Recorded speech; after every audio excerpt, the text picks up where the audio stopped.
you need an edge to make money, too.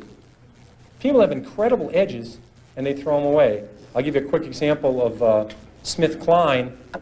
This is a stock that had Tagamet.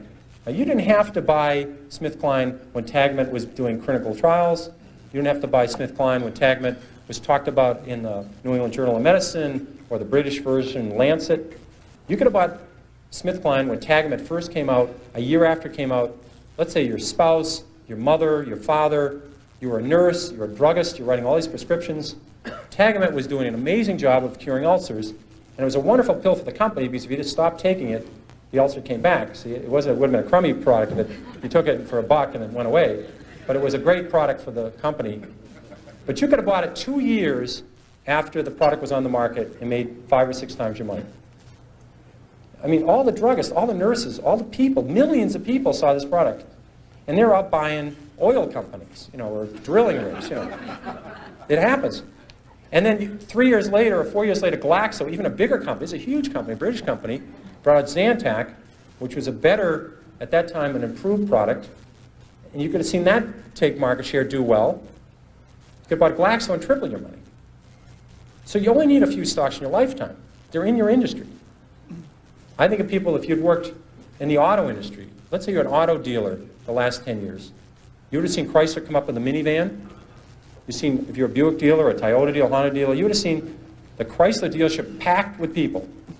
You could have made 10 times your money on Chrysler a year after the minivan came out. Ford introduced the Taurus Sable, the most successful line of cars in the last 20 years. Ford went up 7-fold on the Taurus Sable. So if you're a car dealer, you only need to buy a few stocks every decade. When your lifetime's over, you don't need a lot of 5-baggers to make a lot of money starting with $10,000 or $5,000. So in your own industry, you're going to see a lot of stocks, and that's what bothers me. There are good stocks out there looking for you, and people just aren't listening, and they're just not watching it. And they have incredible edges. People have big edges over me. They work in the aluminum industry. I see aluminum industries coming down, inventories coming down 6 straight months. They see demand improving. In America today, it's hard to get an EPA permit for a bowling alley, never mind an aluminum smelter. So when aluminum gets tight, you just can't build 7 aluminum smelters. So when you see this coming, you can say, wait a second, I can make some money. When an industry goes from terrible to mediocre, the stock goes north.